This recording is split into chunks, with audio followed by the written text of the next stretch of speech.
Existe, dentro da atividade do planejamento financeiro, existe uma parte que é coleta de dados, né?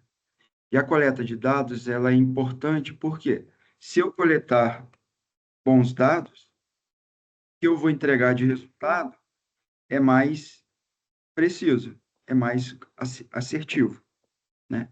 Então, esse é um ponto importante que, em geral, toma tempo e, às vezes, é um pouco entediante, né? Tanto para quem faz quanto para quem, para o cliente que tem que ficar dando as informações e tal. E à medida que a gente vem acompanhando vocês em casos reais, a gente foi percebendo que existe uma nova forma de fazer essa coleta de dados que é mais agradável para vocês e principalmente para o cliente, tá? E isso faz com que, nos experimentos que a gente fez, a gente viu que o cliente acaba ficando mais participativo, o que a gente considera muito importante. Então, eu vou fazer aqui um processo do zero. Ó. Eu vou vir aqui na lista de clientes e vou incluir um cliente novo. Vamos lá. Eu vou colocar aqui, ó, o nome do cliente, vou colocar aqui a data de nascimento dele, o sexo e o CEP. O CEP é importante para o cálculo do inventário, porque os recursos financeiros ele vai utilizar o estado do endereço residencial para fazer o cálculo. Se você não souber o CEP, você pode clicar aqui, ó, endereços, colocar aqui a UF, colocar aqui no Rio de Janeiro, tá? Isso aqui já resolve essa questão. Na sequência aqui, eu vou colocar o cônjuge.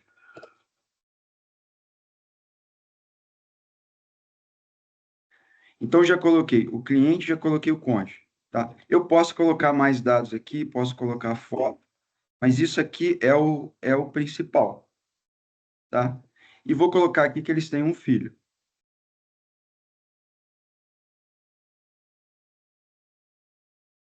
A partir daqui, em princípio, o que eu faria? Se eu for fazer um planejamento completo, onde eu vou coletar receita e despesa, eu mudaria aqui de primeira reunião para cliente 360 graus e iria preencher aqui as perguntas.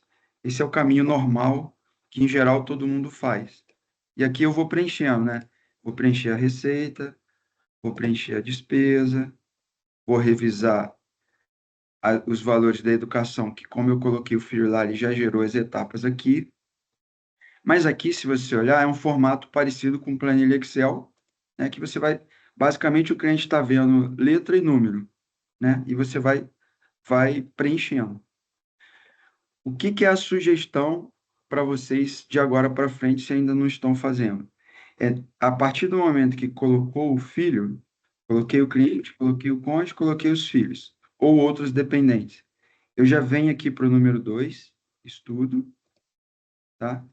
Vou ir aqui na letra B, acumulação, e vou usar esse botão aqui, esse atalho, modo apresentação. Por que isso aqui é importante? Porque repara que aqui, ó, o tamanho da tela é esse, ó, e um gráfico está embaixo do outro, tá? Mas, quando eu clico aqui, a tela fica maior, tá? E fica um gráfico de cada vez. Qual que é a importância disso? Primeiro, fica maior, às vezes a questão do tamanho da letra é importante, né? E quando e eu vou mostrar já já, quando eu clico para alterar um dado a um parâmetro, quando eu volto é muito mais rápido. Então, esse tempo de cálculo que é feito, ele é muito mais adequado para uma interação com o cliente, tá? Então, aqui, ó, repara o seguinte, eu peguei o cliente, os dados do cliente, do cônjuge, dos filhos, entrei nessa tela, não tem nada. Mas aí eu vou começar a conversar com o cliente. O Pedro, olha só, eu preciso ver com você o que que você tem de patrimônio imobilizado, né? Aí eu vou clicar aqui, ó, e vou vir e repara o seguinte, aquelas perguntas que estavam uma embaixo da outra, aqui estão uma do lado da outra. Então eu vou vir aqui em recursos financeiros. E aí o Pedro me fala que ele é separação parcial de bens, e os bens dele são todos após o casamento. Então, eu vou botar aqui, ele me disse que tem a casa que eles moram vale R$ 1 milhão. Eles têm uma sala comercial de R$ 500 mil e também tem um veículo de 150 mil.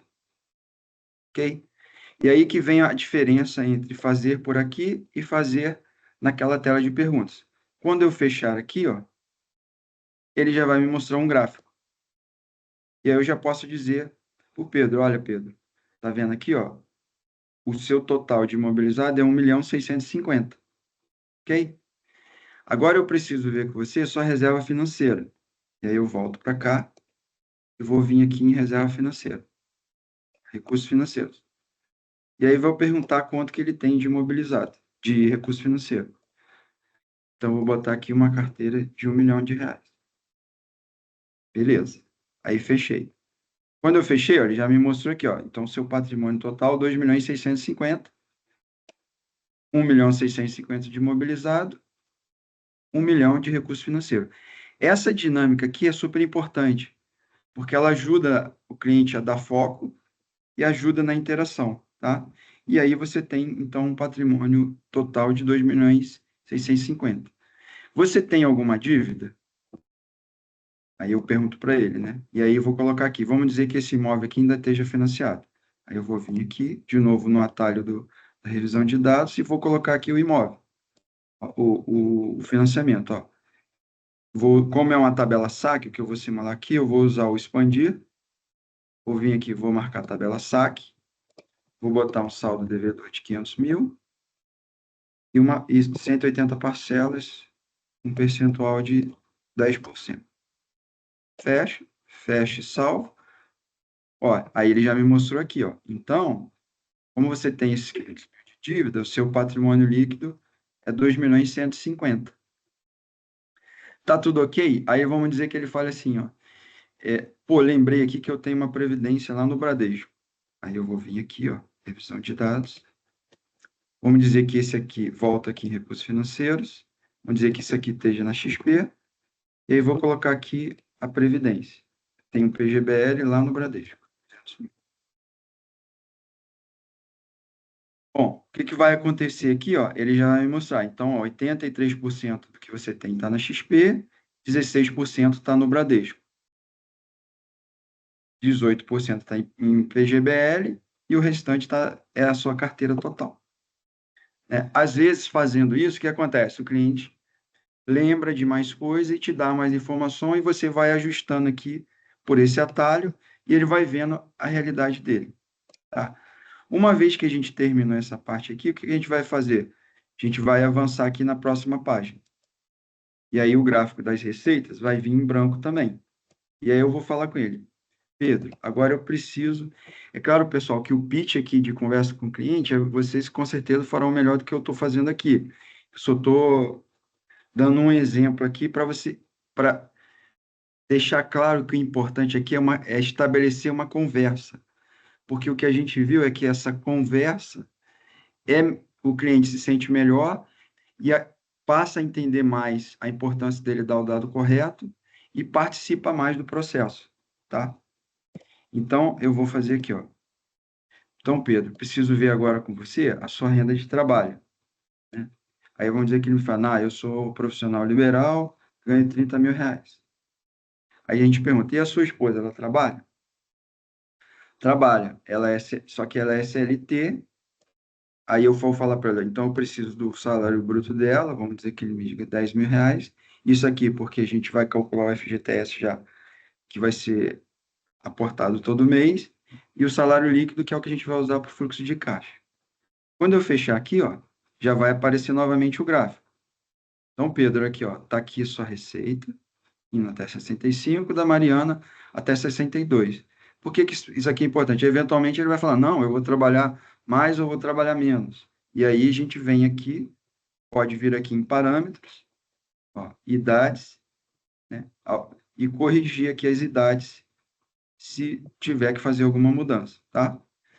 E aí a gente começa a ver aqui, ó, aí a gente usa aqui o quê? Ó, Pedro, eu estou vendo aqui que você tem alguma receita passiva prevista na aposentadoria?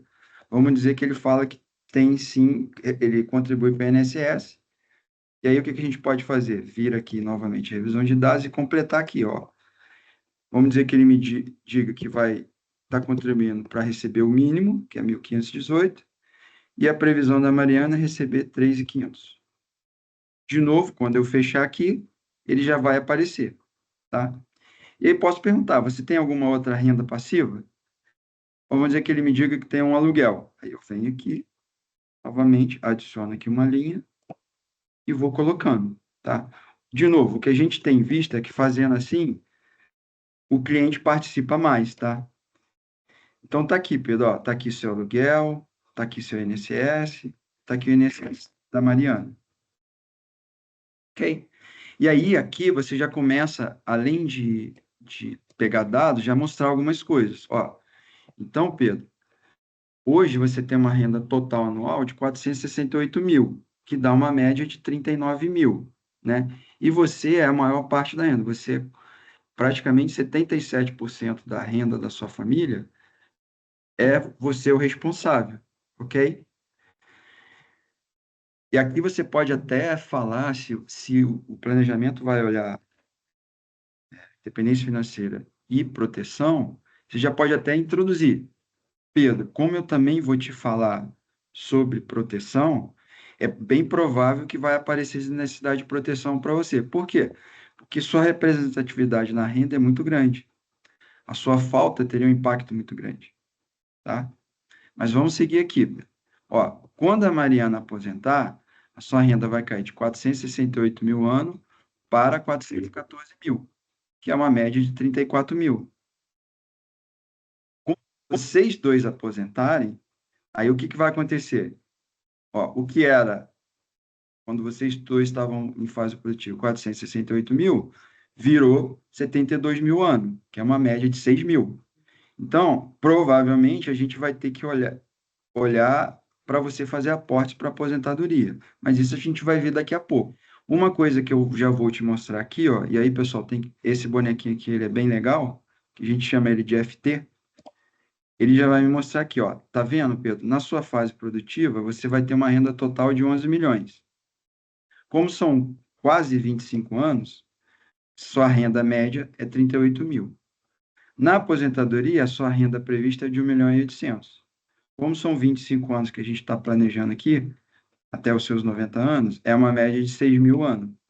Repara que você vai ter uma queda de 38 para 6, que é uma queda de 84%.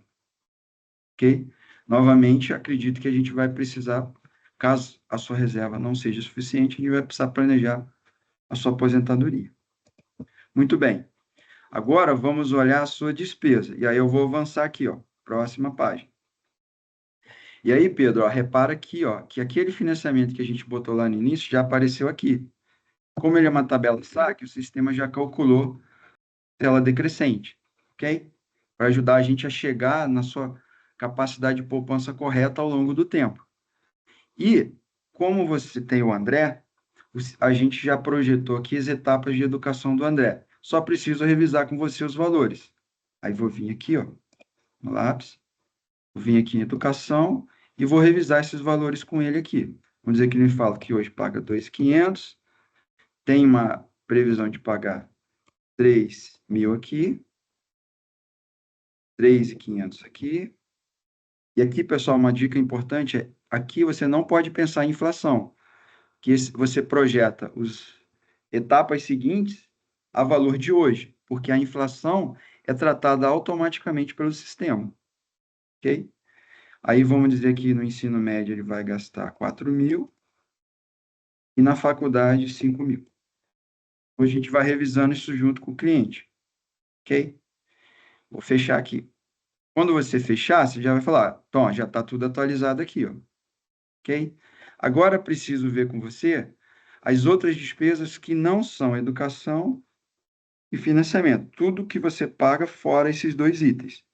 Volto aqui, vou vir aqui no dia a dia e vou informar aqui, ó. Vamos dizer que ele me diga que gaste mais 20 mil reais fora educação, fora financiamento, e só lembrando que eu acho que vocês já sabem, eu não posso somar, botar aqui esse valor somado com educação e financiamento, senão duplica. Aqui tem que ser sem financiamento, sem educação. Por quê? Porque isso aqui são despesas temporárias, né? E essa despesa de 20 mil que eu coloquei aqui, ó, ele vai projetar até a expectativa de vida, tá? Muito bem. Então, a gente já tem aqui os valores lançados, ok? Então, Pedro, o que que a gente vai olhar agora? Ó, a gente analisou, levantou suas receitas e suas despesas. Agora, a gente vai sobrepor esses dois gráficos. Vamos olhar aqui, ó. Ó, por que que a gente sobrepôs esses dois gráficos? Para ver se você hoje tem capacidade de poupança e se você, na aposentadoria, vai precisar consumir a reserva, ok? Muito bem. Aqui, pessoal, tem uma coisa interessante que eu vi já várias vezes dando suporte aos nossos usuários, junto com os clientes dele. Quando chega nesse gráfico aqui, às vezes acontece o quê? Aqui fica sobrando mais dinheiro do que sobra realmente. E aí o cliente, não, peraí, tem alguma coisa errada. E aí começa a pensar e vai ajustar os valores que você pode ajustar aqui mesmo. Vem em revisão de dados e vai ajustar. Ou aqui acontece uma que sobra pouco dinheiro ou estoura, que também vai, não, peraí, mas eu não tô, tá sobrando mais dinheiro ou não tá estourando. E aí essa coisa de ajustar os valores para ficar mais correto, que é super importante para o cliente, acontece naturalmente, tá? Muito bem. Então, vamos lá. Então, Pedro, vamos ver agora o seguinte, ó. Tá vendo que você tem um déficit na aposentadoria? Vamos ver aqui o seguinte, ó. Ó, então, ó, repara que aqui, ó, esse aqui é a visão para você entender como a sua reserva vai ser consumida. Então, repara que você irá consumi-la até esse momento na aposentadoria somente, e você vai consumir R$ 13.982 por mês. Ok? Beleza. Agora vamos ver se a sua reserva é suficiente para esse consumo. Aí a gente avança aqui. Ó, tá vendo aqui que ela é suficiente até 87 anos, mas ainda tem uma falta aqui. Como é que, como é que normalmente a gente trata isso aqui, tá? Aqui, ó, veja aqui que o sistema já indica para você o que que você precisa fazer. No seu caso, você tem que aportar mais R$ 535 por mês. Fico olhando aqui, você tem essa capacidade de poupança. Então, a princípio é viável, ok? Porém, vamos analisar uma coisa aqui interessante, ó. Eu vou agora o que que eu vou mostrar para ele? O que aconteceria se ele guardasse tudo que ele pode, ou 80% do que ele pode? Clicar aqui, ó. Aí eu vou usar esse bonequinho aqui. Foi identificada uma capacidade total de 3.700.000 durante a sua fase produtiva, ok? Que é uma média de R$ 12.000 mês. Você precisa guardar 535. Então, tá bem dentro do que você pode. Porém, o que que aconteceria se você guardasse tudo que você pode? Primeira coisa, você iniciaria sua aposentadoria com 8 milhões de reserva. Segundo ponto, você poderia viver mais de 150 anos. Terceiro ponto, você poderia aposentar aos 54 anos em vez dos 65 para ter reserva suficiente até 90 anos. Ou seja, você acumularia, nesse caso, 4 milhões, em vez de 8 milhões, 4 milhões no início da aposentadoria. Ou você poderia aposentar, em vez dos 54 aos 59, e viver de juros, né? Você teria acumulado 5 milhões e 600, que isso aqui te geraria de juros é exatamente o que você precisa consumir da reserva na aposentadoria, e daí não importa quanto tempo você vai viver, né? Além do que, você, nesse caso, deixaria a renda para os seus filhos e netos, deixaria uma renda vitalícia ou patrimônio, ok? Se você, aqui por uma questão de ter uma margem de segurança, aportar 80% do que você pode, o que que aconteceria? Em vez de 8, você acumularia 7 milhões no início da aposentadoria. de novo, poderia viver mais de 150 anos. Ou você poderia, em vez de aposentar aos 54, aposentar aos 55, para manter o seu padrão de vida até 90. Ou aposentar, em vez de aos 59, aos 61 e viver de juros. Essa tela aqui, ela em geral, quando a capacidade de poupança do cliente permite ele antecipar a aposentadoria, é bem legal, tá? Os clientes gostam bastante. E aqui te dá alguns insights. Mesmo que ele não possa antecipar, aqui você vai ter uma ideia de até quando isso aqui seria viável, até aqui a expectativa de vida financeira seria possível ele fazendo 100 ou 80% de aporte do que ele pode, tá? Muito bem. E aí, ó, o que que a gente pode fazer nesse momento aqui, ó?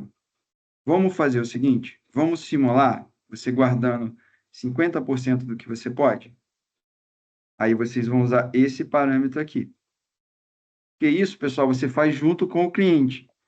E é isso que faz o cliente conectar com o que você está fazendo e ser uma reunião agradável para ele, tá? Eu já vi clientes começarem a reunião assim com um certo desânimo e terminarem a reunião perguntando se o relatório vai ser enviado, né? Chegando até a se aproximar da tela. Eu não sei se é por causa do tamanho da letra ou não, mas acontece muito. O cliente ele faz assim, ó, ele começa assim e aí ele começa a fazer assim. Por quê? Porque isso aqui é interessante para eles. Eles não sabem essa informação. Essa é uma informação valiosa e que muitas vezes ajuda a pessoa a botar ordem no pensamento, a entender o que tem que fazer e o mais importante, a fazer. Porque não adianta fazer o planejamento se o cliente não seguir o planejamento, né? E essa dinâmica ajuda bastante nesse sentido, tá? Muito bem. E aí aqui, ó, eu vou criar um cenário, ó. Eu tenho um cenário 1 aqui, vou adicionar outro cenário, ok? Esse aqui, ó, eu vou clicar aqui e vou alterar aqui, ó, 100 aportes. E esse aqui, eu vou alterar para 50% de aporte, ok? E aqui, ó, vou usar esse número 4 aqui para colocar, ó, aplicar, aí vou usar esse parâmetro, aplicar a economia da receita mensal. Então, aquele verdezinho que está sobrando lá, eu vou guardar 50%, ok? Veja aqui, ó, olha o que que aconteceu nesse caso aqui, ó. Ele não chegou a atingir totalmente a independência financeira vitalícia, mas chegaria com 5.147.000 no início da aposentadoria, né? Se eu voltar aqui com ele para ele entender nesse gráfico aqui, ó, tá vendo, Pedro? Ó, olha o que que a gente está simulando. A gente está pegando metade do que sobra todo mês seu e aguardando, mês a mês. É isso que a gente está fazendo, tá? Ah, então, veja aqui, ó, olha o que que vai acontecer. E aqui, pessoal, não sei se vocês usam isso aqui, mas esse gráfico ele tem aqui visualizar como tabela. Então, você consegue ter uma média aqui dos aportes que ele tem que ir fazendo, tá? Você consegue ver como que começa o ano, como que termina, e a média de aporte mensal está aqui, ó. Isso dá para incluir no relatório, tá? Muito bem. E aí, o que que você pode avançar com o cliente? Vir avançar mais um gráfico aqui e mostrar para ele assim, ó. Repara aqui, ó, o seguinte. Se você não fizer aportes, primeiro, não dá, né? O mínimo que você tem que fazer é 535. O ideal, 6.000. Por que 6.656? Por que o ideal? Porque se você fizer isso aqui, você vai viver de juros. Então, na sua aposentadoria, você consome o que você precisa, e está aqui, porém, não consome o principal. E aí não importa quanto tempo você vai viver, e desse formato você vai deixar um legado para sua família, para os seus filhos e netos, tá? A outra alternativa, aí eu vou desligar aqui, ó, e isso aqui é um recurso importante da conversa. Eu vou desligar aqui. Ó, a outra alternativa é você baixar o padrão de vida. Em vez de você gastar 13.982 da reserva todo mês, você baixar para 6.000 para viver de juros ou 12.800 para o dinheiro ser suficiente até 90. Ok? Mas repara que Pedro, o seguinte, ó, se você guardar metade do que você pode, olha só, olha esse gráfico como ele está e como ele vai ficar. Ó, vou trocar aqui, ó, no cenário que a gente criou. Tá vendo? Você chegaria aqui com os 5 milhões, em vez de 13, poderia gastar, por exemplo, 25 para o dinheiro dar até 90 anos. Ou algo entre 13 e 400, que é um pouco menos, aqui você ainda não atingiria a independência financeira vitalícia, mas gastando isso aqui, a sua expectativa de vida ainda vai ser grande. Perdão, a sua expectativa de vida financeira. Okay? E repara aqui que com um aporte adicional, fazendo esses aportes de 50% e um aporte adicional de 109 mil, hoje, aí sim você atingiria a independência financeira vitalícia. Ok? E aí, pessoal, e assim, basicamente essa é a dinâmica, tá? De fazer, eu vou parar agora aqui e vou abrir para vocês fazerem perguntas, e aí eu posso voltar aqui na tela. Mas, assim, a ideia principal que a gente queria mostrar é essa: é o preenchimento de dados deixar de ser naquele formato planilha, entre aspas, e passar a ser esse formato misturando input de dados com visualização de gráficos, né? A gente acompanhou isso com cerca de 25 clientes. Eu chamo de clientes reais porque os nossos clientes, a gente não faz o trabalho que vocês fazem. Então, a gente, para ter essa interação, isso só acontece quando alguém solicita esse tipo de apoio, que é possível solicitar. E nessas 25 interações, 20 delas foram feitas dessa forma. E eu posso garantir para vocês, a reunião é totalmente diferente. O processo é totalmente diferente, o engajamento do cliente é diferente e cria uma sensação neles muito boa, tá? Então, assim, quem ainda não experimentou fazer assim, vale a pena experimentar.